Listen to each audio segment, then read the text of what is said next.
minutes in and we've reached an impasse. So, People don't know that. You big can't, man. You can't scare people off like You that. can't throw big Look how words. considerate he is for the viewers of the show. Yet when he asks us, like, do you understand what impasse means? Yo, you fucking idiots. Yeah. How do you not know? Yo, I hope how do you everyone not know? comments there and just like, you bunch of fucking morons. Yo, we had an impasse around it. Yeah.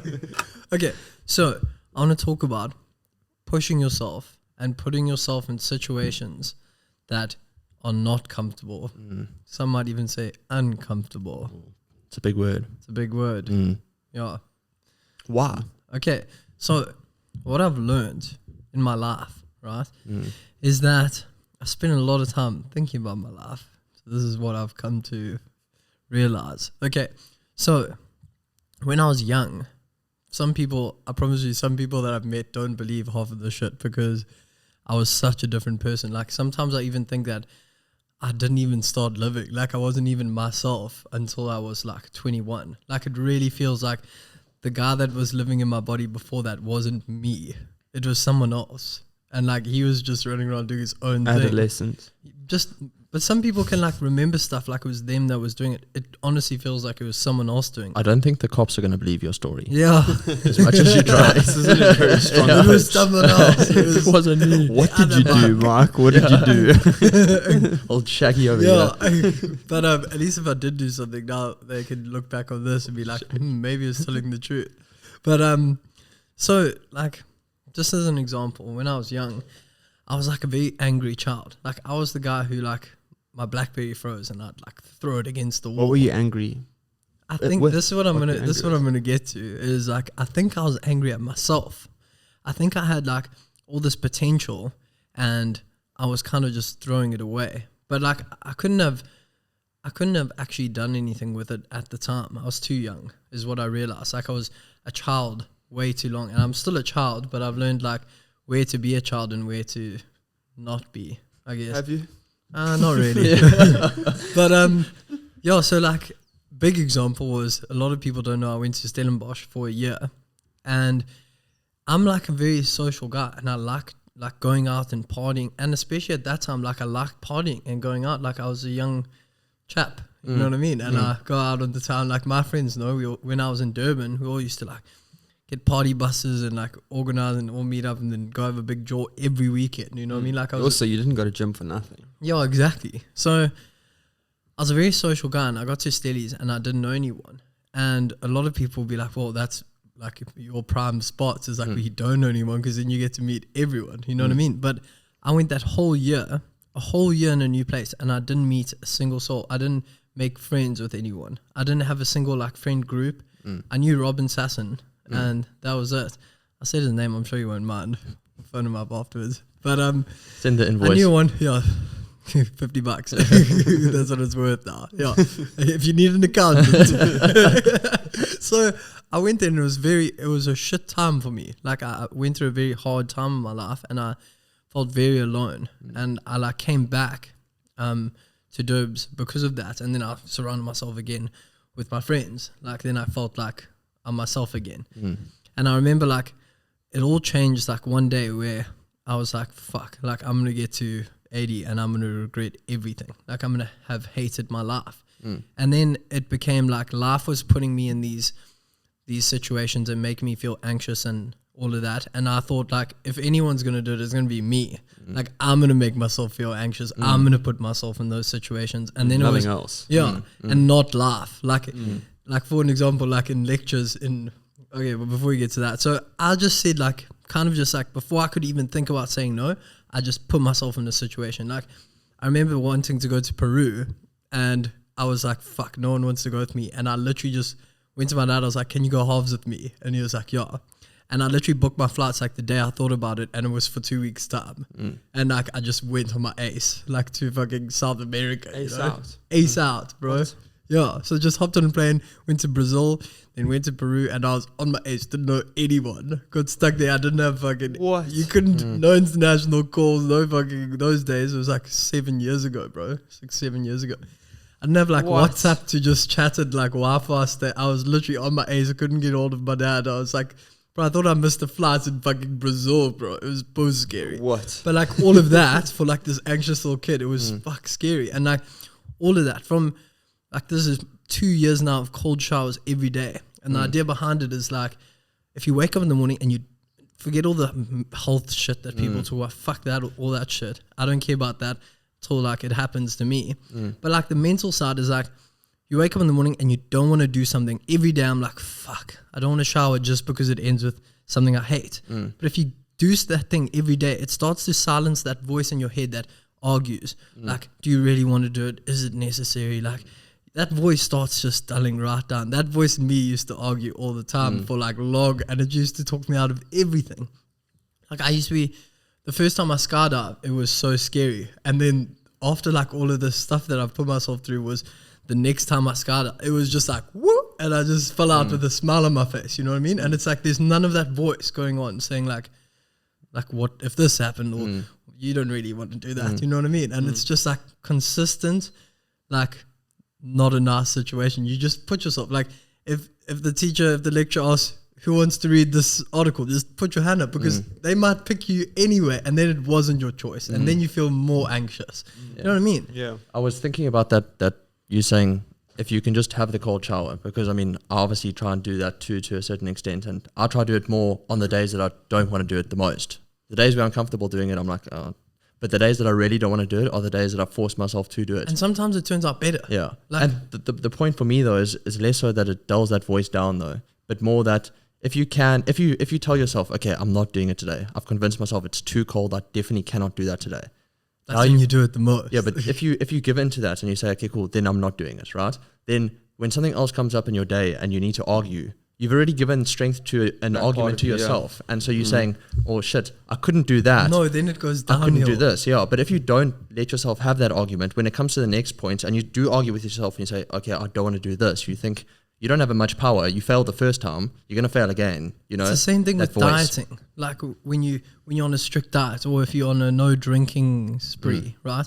If you give in to one drink, it's just a snowball. Like it just goes downhill. Like when you set that marker, if you just don't give in for one day and then don't give in the second day, it's just like so easy, because that voice in the head just slowly stops even trying to argue. You know what I mean? There really is a fucking other person there. Yeah. It's like yourself that doesn't he wants to just chill back and relax and not be his best self. You know what I mean? Yeah. He's like the you in 30 years that is sitting on the couch wishing he did everything he ever wanted, but he never will. And you're arguing with that guy every time. And if you just put him in the backseat and duct tape his mouth closed, like by always telling him to shut the fuck up, he stops trying to talk. You know what I mean? Yeah.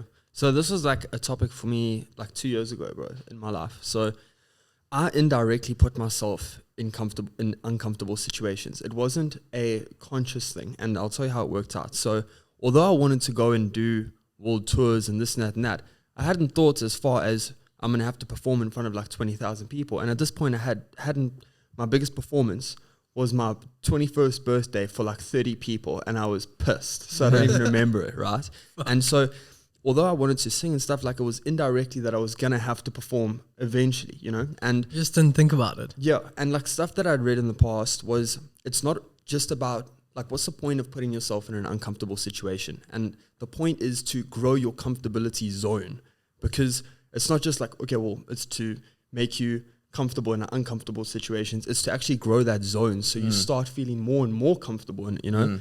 And I'll tell you, it wasn't just the fact that I was becoming comfortable in that situation after my first performance and stuff. It was the fact that it helped me see my true potential, because when you do those things and you feel so liberated afterwards, you know, you're like, fuck, like I did this, like I was actually able to do it. And it's not just I'm now comfortable doing it. You start really seeing where your potential lies after that, you know. So that was like what I took from it. Like, can you say, like, you don't actually get comfortable with those situations? No, you don't. It's not like the cold shower gets easier for me. So it's not like standing in front of 20,000 gets easier. Exactly. It's just that voice has been quieted a little bit, but it doesn't make it any less hectic. The cold shower is still just as cold. So it's like getting kicked in the leg is never any less sore. But You just build up a tolerance. You to go it. train, your brain is eventually like, listen, it's going to happen anyway. I just got to deal with it. So along these lines, okay, stick with me here because we're going off on a little bit of a tangent, I'm right? excited. So I this think is we had an impulse. It's not good. this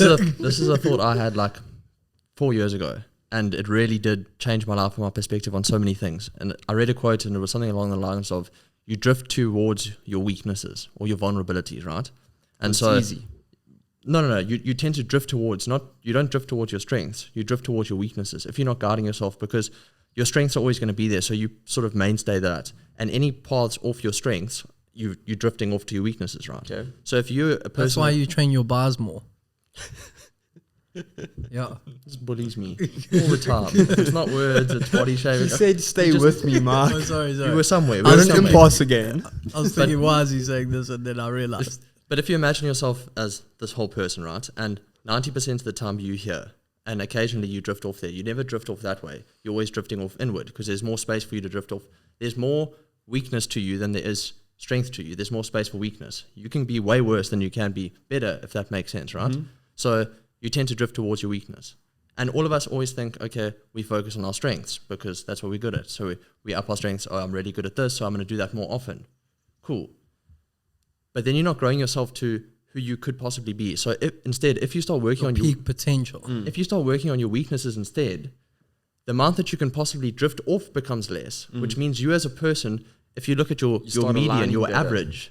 average person, like you as your average self, becomes better just by focusing on your weaknesses far faster than it can become better focusing on your strengths. That So is if you true. put yourself in a harder It position, started at a 0. yeah. So if you look at your average, your median, and you start working on your weaknesses, you actually tend to become a better person all around more than focusing on your strengths. So putting yourselves in those positions, even if you fail, it works on the weaknesses. So people think, oh, I have to do it and then I'm going to succeed. It brings up your average. No, you have to do it to work on the things that you know that you're not good at, the things that you struggle with, the things that you do not want to do. So for me, for example, You don't like to party. And that's why you are partying hard. I'm starting to piece this all. This is It's, sounding it's, good. it's somewhere along the lines of that though. But Let's go. I'm an introverted person I'm by in. nature, and I'm not very Yeah. socially out there, right? And this podcast for me was a major thing, like Oh, yeah. You Nerve-wracking. have no idea. This was absolutely nerve-wracking. I mean, I don't even really Now like to look be at on him. camera Yeah, no. ever. Now I hate when people sing happy birthday to me. Fucking cannot stand it. This is why I never eat at Spur. This is the prime example. But I hate those things. And I thought when you recommended this, I always had these ideas of wanting to share ideas, but the thought of doing it where everyone can see me, I was like, no fucking ways. And then one day I was like, Mike, let's just do it. And that for me has changed my life so much. It's made me a more confident person. It's made me a better listener. It's made me better at articulating myself and my ideas and getting out of my own head. And just focusing on something that was I felt was a weakness has grown me so much, considering the fact that I also focus on some of my strengths, but they're only little bits and little bits. This has changed my life completely. Just something so small in the grand scheme of things, No, I think it has 100%. been so good. It has been so good for all three of us. I mean, I didn't expect myself, because none of this is also planned. So you are putting yourself in a very uncomfortable situation, but it is super liberating afterwards, where we like, fuck, like we gave them something good. We gave them something valuable, something that they can actually take and use. You know? I think what's so interesting is what Mark said as well, is that cold shower never gets easier. It doesn't get easier. That voice just calms down. So I also read a quote today. Yeah, about you learn to ignore it. ignore it. It's you that's growing stronger to that voice. Yeah, so- it's not anything else. Nothing gets easier. Life is life. Like nothing will ever, like being stabbed by a knife is being stabbed by a knife. But it's like that little voice before, not that you'd want to get stabbed by a knife, so that was a bad point. But you get what I'm saying. Yeah. But people might be scared, but they might say, I don't want to stab by a knife. That's the point. People are like, I don't know what the fuck he's on about. He's on a tangent. I thought we were with this podcast. Yeah. They were offering so much value. Oh, we obviously We're misunderstood out. fucking everything. Everyone Close that. done. Yeah. But people might be scared to do the things that are hard or weak because they're going to fail and they're going to get beaten and broken and whatever it may be in the sense of what you try and do, right? And so I read a quote today by Charles Dickens, and his thing, paraphrasing it, was something along the lines of, suffering is the greatest teacher. Even though his thing was, even though I'm, what did he say, broken and bent, I hope it's in a better shape. So even though you're getting broken and bent and the shape moved, has changed. the shape that comes But it from could be that better. could be the better shape. Yeah. So you see yourself getting bent and you're like, oh shit, that's not right, that's not right. But you're not seeing the shape that you're going to become. Yeah. Like you might be happy being a triangle, but you could be bent into not a triangle. Not a hexagonal. What do you want? Yeah. Well, I mean, it's not a pyramid anymore. Again. Oh, we don't say that word, yeah. Shit. We don't have enough time. We don't have enough energy for this. We don't stop Mark off there. Mark goes fucking ape. I'm very interested though. Mark comes up. How angry Mark is by the end of the show about. No, we genuinely But cannot also, do that. along this topic, opportunity is sometimes way, way, way more valuable than money ever could be. And I've learned to understand this. Okay, yes. So, Always. and opportunity you'll find Often. very, very little of the time arises in any comfortable situation. So it's about doing two things. Number one, making yourself a little bit vulnerable and then putting yourself in that uncomfortable situation. You have to identify that Jace first. could write a that book you're on going that. to do it. You have... good one. But you're right though, because when you put yourself in an It's a uncomfortable, New York Times bestseller. it's fucking not. If you put yourself in those positions, you're basically saying if you put yourself in the hard positions, you're doing it to learn, right? And if you're saying you want to learn something, it means that you do not know it. So you being vulnerable by saying, I'm an idiot, I'm ignorant, I do not know this. Therefore, I want to learn. That's what saying I want to learn is. And putting yourself in uncomfortable positions is That is vulnerable. a lesson I had to learn, and it took me fuck long. I used to think, and not that I still know it all. Watch yourself. Don't take this as weakness, boy. But I used to really always want to win an argument. I used to what I was like. That person I was like the one who could never admit he was wrong. Always, just like the fight would just get more and more fueled, and I would not accept I lost the fight. And it became like, I mean, now Jason and I can have a full fight, like I said, and halfway through, Jason makes a good point. I'm like, fuck, that was a good point. And then the whole, but it gets people who are watching it would probably think we're about to knock each other out. Like, we sweating, you know People what I are mean? like, stop, guys. Stop. Like, no. This is getting somewhere, guys. It's Just getting if to you a point. can't be here, Leave it. Yeah. But it's not a fight. It really is like we both searching for the right answer. And it can just end in one sentence because like you're fighting for a greater good. But it takes a fucking long time Oh, it to can. end. Oh, Sometimes boy, no boy. one's making the right point. It's all just a similar argument. Yeah. And then Jason says like one thing just off and I'm like, oh my God, I wish you just said that in the beginning. Like then I can just walk away knowing like I've learned something and my whole other belief is gone. You know what I mean? I can change person like that. My whole like belief system could literally just change everything I believe. If someone made it good enough like reason, because you got to understand that person believes that just as much as you believe yours, and it's all comes down to the reason. And you got to understand you believing it is greater than just thinking you're right. Like believing is when you know that there's something that is right, and you trying to find that something. I used to Not have trying to find that answer in you. You know what I mean? I used to have the best argument for all my ex-girlfriends. Like, I used to have the best argument. I'm So, pregnant. no, I used to just say, like, Okay. if we were in an argument, I never used to get involved in the heated argument. The heated argument came my way. And I would just say, listen, I'm not fighting to be right. Because if I'm not fighting to be right yet, because otherwise I've got nothing to learn from it. And I would just... So yeah, just a tip. If any of you boys use it out there, you can thank me later. So. It's that whole, would you rather be the smartest person in a room full of dumb people or the dumbest person in a room full of smart people? Yeah, 100%. That's why I feel sorry for you, Jace. I don't know what the fuck you're doing here. Yeah, Jesus Christ. I'm the dumb one in a room full of smart people. Smart one. I'm constantly learning. But it's I don't know if we've said this before on the podcast, but it's the same idea as when people pray, and it doesn't matter what your religion is, you always pray for something better in your life. You're obviously never praying for your life to get worse. You pray for it to get better. And so you say, I pray that one day I'll meet someone that's my soulmate, for example, right? And so you pray and you pray. And you think, okay, something's just going to manifest and that's the person. But instead, what will happen is you'll get opportunities. So people pray for outcome, not opportunity. But opportunity is what gets you to the outcome. Yep. And my whole thing is I've always had this discussion with people is that they'll say, like, they pray for someone to get healed. Then a doctor will come along and they'll say, no, my miracle's on its way. That was the opportunity for the healing. It's the same thing with everything that you're going to do in life. When you pray for growth, you pray for prosperity, money, and then you see the struggle that it's made to get there and you go, oh, that's not it. But It's that's still exactly it. coming. Those people are not meant to I get don't the do that reward. though. I don't do that. When I pray, like I had like the weirdest thing last night in the car driving when I was just after I voice noted you and like just needed to pray. But I don't pray for the same thing. Like a lot of the times opportunities are there and you don't take them because you're ignorant.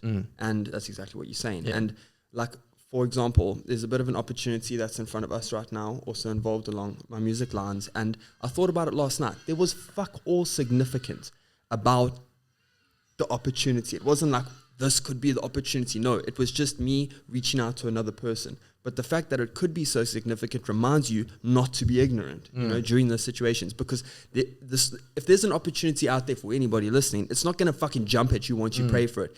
Pray for clarity, wisdom to make the right choices. That's what I pray for. I pray for clarity. I pray for wisdom. I pray for self-growth to help because... And just so you guys know, all of us believe in something different. Like we're not all religious in the same way. But the way we think is that, correct me if I'm wrong, the way we think is that like we are part of something we're greater. attached to it. And like it doesn't matter when you say pray, it doesn't matter what you're doing. It could be meditation. Like, it could really be is just focusing on positivity, something mantras, greater and knowing that like the path will, with your work, like the path will happen. Like everything just seems to align. Yeah. Like you mustn't ignore anything. Like everything, it's the people that like stuff comes along and they're just like, nah, that like can't it's be not it. that. That can't be it. Nah.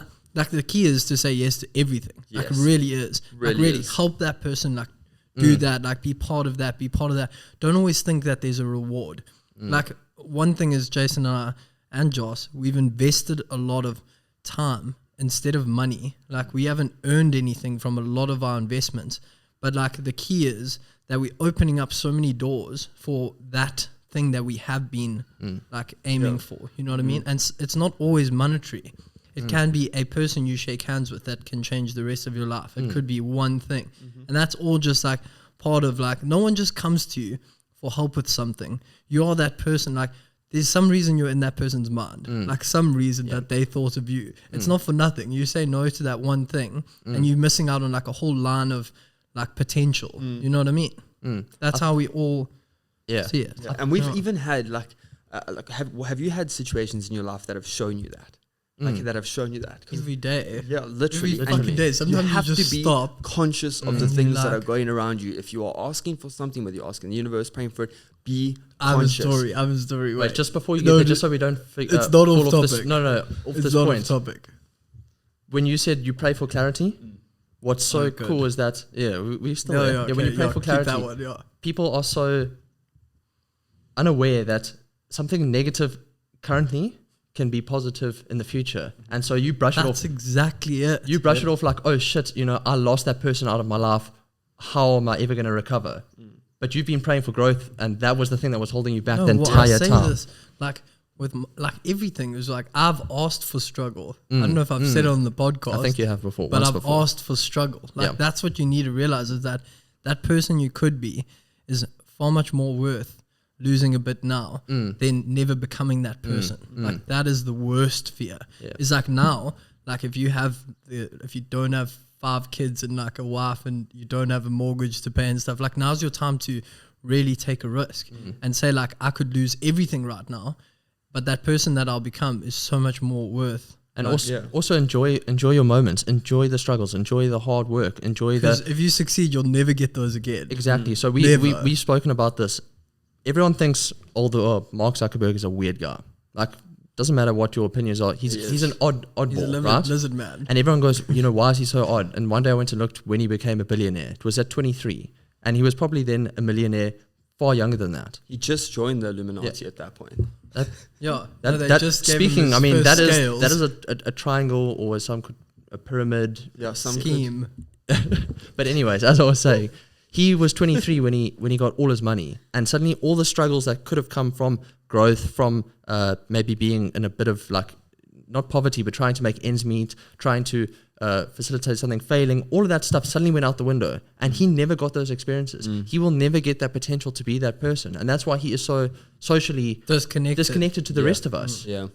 But because he made it too soon, and because he never got to have these thoughts or these conversations with friends. It could never be done ever again. And that's sad for We're him. having this at the right time in our lives, because then when you do get there, everything is like in its place in your head. Yeah. Everything makes sense. Everything has a reason. You know what I mean? A good line that I remembered for, like, especially on this topic, is adversity will become your advantage. And it's very, very true. And you have to constantly remind yourself that adversity will become my advantage. That's exactly what I said. When I was in Oz, that was exactly my whole concept was like, like if I don't have a story to tell, like, I mean, catching the bus every day to work and like everything like that, it all happens so that it makes making it so much more. And you can literally find your true potential, your full potential. You can't find that self when you've been given everything and life's easy. You find yourself in the hardest of struggles. And I think what's so interesting to that point is if you think of yourself as, so my whole thing is I want to build a legacy, not just a memory. That's my thing. I want to be a legacy. So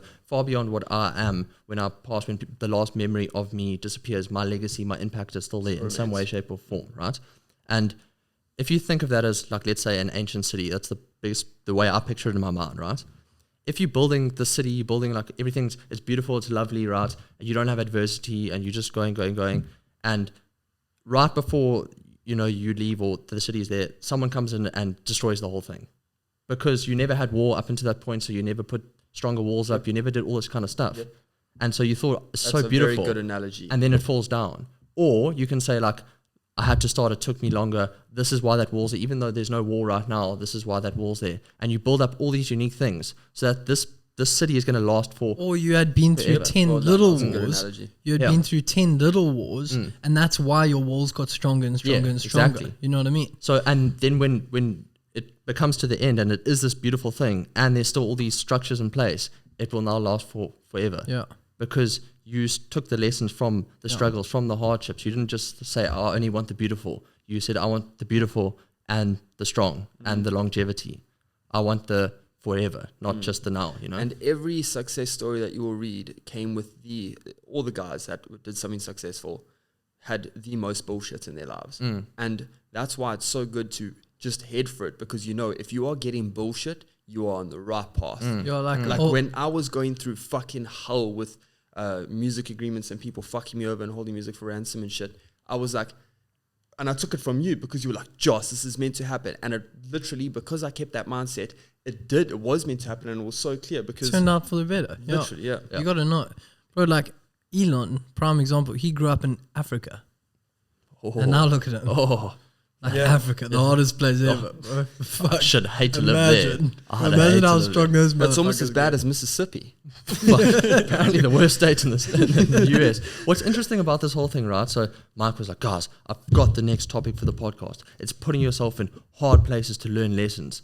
While he's fucking in a helicopter looking at the most beautiful sunsets, taking videos, chilling on game drives. Is that when I sent it? Well, it was like just after you got back, after you went through all this hardship and struggle, while you were sitting here working non-stop. No, but it was your experience that you had while you were there. Don't give him an out here. He bullies me. Hard work. And you go, then I bully him and you go, oh, no, Come it's on, fine. that camera was in my arm for hours. Have you ever watched, have you seen that meme with keep a happy medium here. with Gordon Ramsay and people, and it's like, what am I? And it's an idiot sandwich, and then with a kid it's like, oh no, poor beautiful child. That's what you're treating him like. Me, bastard with Mark, you're like, poor no, baby. Poor baby, shame. No, worry for him. Okay guys, this is where we call it, we got a new camera and a new thing. We don't even know how long this Go like and lasts. subscribe. The camera might be off. Go like and subscribe if you enjoyed this podcast. Hit it, boys. Don't do that. We want to struggle. We want to We struggle. need We need the adversity. Don't subscribe. Press stop then on the camera and then just take this thumbnail.